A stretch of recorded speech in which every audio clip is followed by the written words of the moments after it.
트럼프는 해상 추적 보고서에 따르면 24시간 동안 5척의 유조선이 공격당한 후 행동에 나설 수밖에 없게 되었습니다. 지금까지 가장 강력한 확인에 따르면 오만 해안 근처 호르무즈 해협에서 3척의 유조선이 공격을 받았으며 이는 앙카라에서 열린 나토 정상회의 중에 발생한 일입니다. 어제 2번의 공격이 있었고 오늘도 모두 오만 쪽에서 발생했습니다. 그중 한 척은 카타르 선박이고 저는 이미 그들에 대한 모든 정보를 알고 있습니다. 그러니까 나머지 2척은 하나는 사우디아라비아, 하나는 카타르 소속이고 오늘 공격당한 3번째 선박에 대해서는 아직 어떤 종류의 선박인지 실제로 누구 소유인지 알지 못합니다. 하지만 이것이 3번째 이런 공격입니다. 최근 보도에 따르면 UKMTO는 오만 쪽 항로가 다시 개방됐고 이미 확장되었다고 발표했습니다. 도발은 오만 항로 근처에서 발생했으며 이 항로는 미국이 이슬람 혁명 수비대의 통제에 대한 대안으로 강화하려고 시도해온 통로입니다. 트럼프는 동맹국들에게 압박을 가하고 이란에 대해 강경한 발언을 하며 합의나 조치를 약속하면서 터키에 도착했습니다. 하지만 이란 정권은 바다에서 가장 아픈 곳에서 대응했습니다. 트럼프는 이제 무엇을 할까요? 왜 이란은 이 항로를 선택했을까요? 워싱턴은 호르무즈 해협이 전쟁 통행세를 걷는 길목이 되는 것을 어떻게 막을 수 있을까요? 지금 바로 그 모든 이야기를 들려드리겠습니다. 이런 직설적이고 군더더기 없는 컨텐츠를 좋아하신다면 구독을 고려해보세요. 여기서는 매일 이런 영상이 올라옵니다. 주요 공격은 2026년 7월 6일 밤과 7월 7일 화요일 사이에 호르무즈 해협에서 발생했습니다. 이 해협은 페르시아만과 오만만을 연결하는 통로입니다. 카타르와 연관된 액화 천연가스 운반선 알헤카야틀은 좌현이 공격을 받아 기관실에서 화재가 발생한 후 구조 요청을 보냈습니다. 승무원들은 안전하게 대피했지만 액화 천연가스 화물은 결코 가벼운 것이 아니기 때문에 위험이 컸습니다. 카타르는 이번 공격에 대해 이란의 법적 책임을 물었으며 워싱턴과 테헤란 사이에서 중재자 역할을 해온 국가의 선박에 대한 중대한 위반 행위로 이번 사건을 다뤘습니다.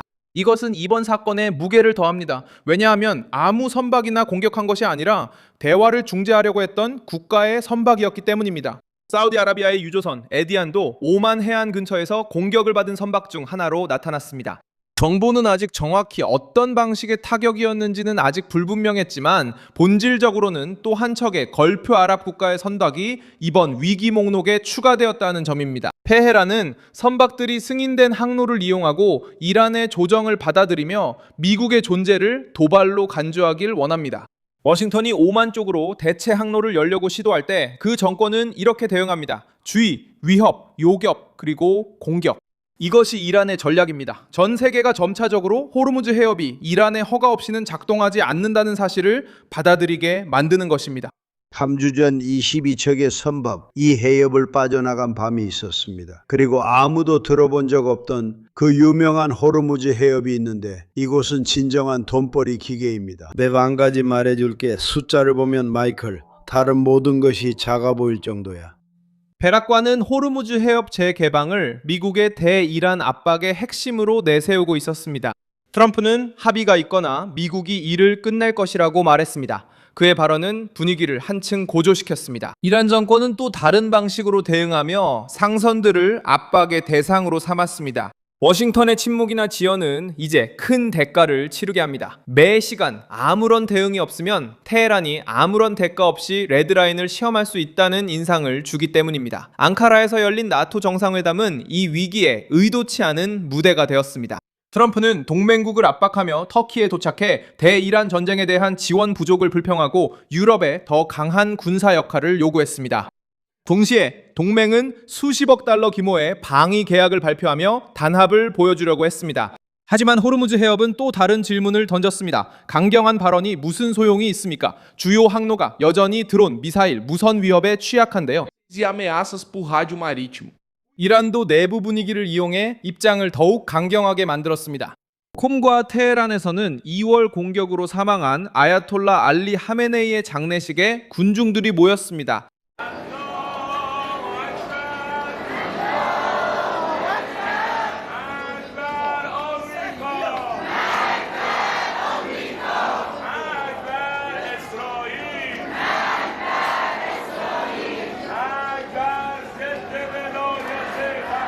정권은 이러한 장면들을 단결과 저항의 증거로 내세웠습니다. 테헤란에게 이 의식들은 정치적 연료가 되었습니다. 비판적입니다.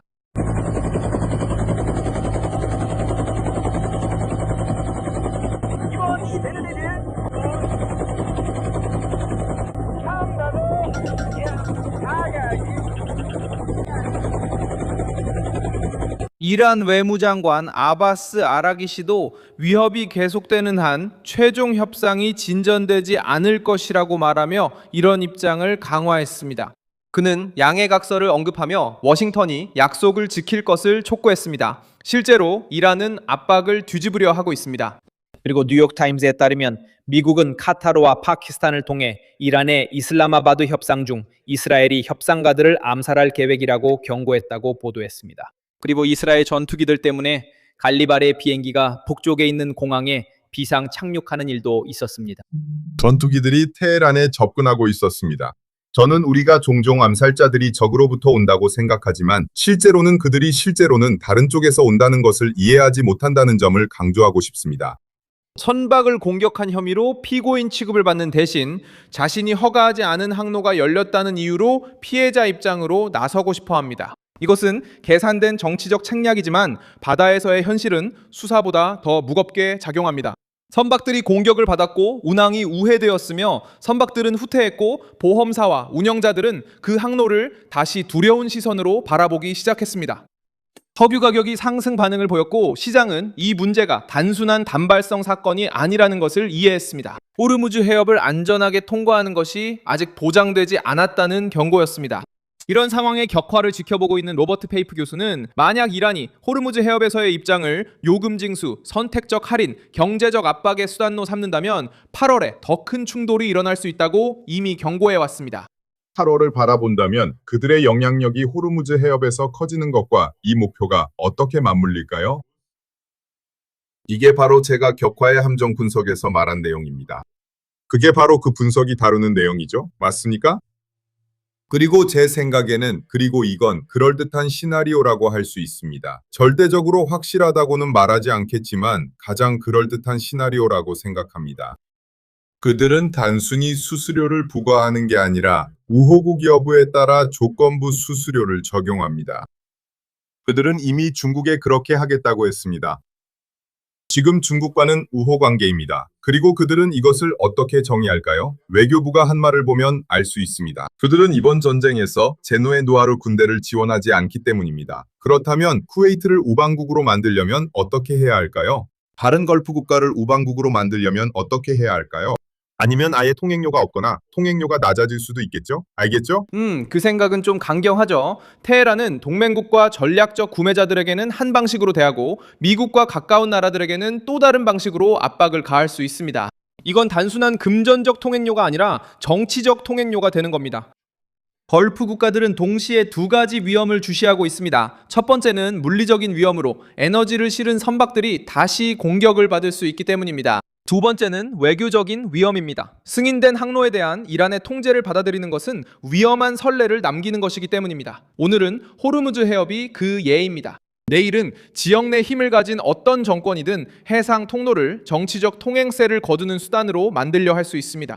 베냐민 네타냐후도 이 문제에 대해 언급했습니다. 그는 자신과 트럼프가 이란을 다루는 중요한 문제들에 대해 의견을 같이 하고 있다고 말했습니다.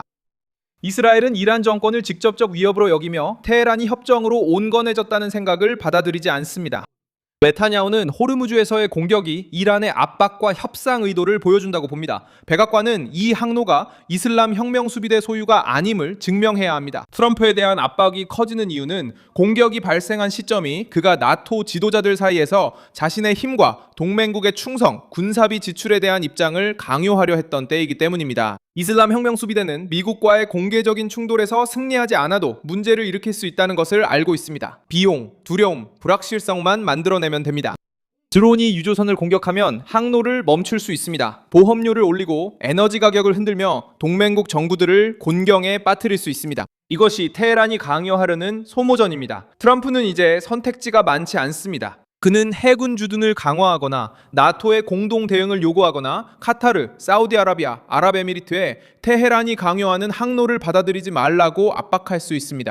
또는 이슬람 혁명 수비대 관련 조직에 새 제재를 적용할 수도 있습니다. 트럼프가 양보하지 않고 안전한 통과를 회복할 수 있다면 그는 이번 위기에서 가장 민감한 지점에서 미국의 권위를 지켜내는 것입니다. 그때까지는 공격당하는 새로운 선박마다 트럼프와 미국 그리고 미국의 힘이 여전히 걸프 지역의 질서를 지키고 있다는 약속에 대한 또 다른 시험으로 받아들여질 것입니다. 이 영상을 끝까지 시청해 주셔서 정말 감사합니다. 화면에 표시되는 픽스 키를 통해 저희 프로젝트를 후원하고 재정적으로 기여해 주세요. 저희는 진실로 여러분께 정보를 전달하는 데 집중하는 독립 채널입니다. 여러분의 후원이 저희가 계속해서 활동할 수 있도록 도와줍니다.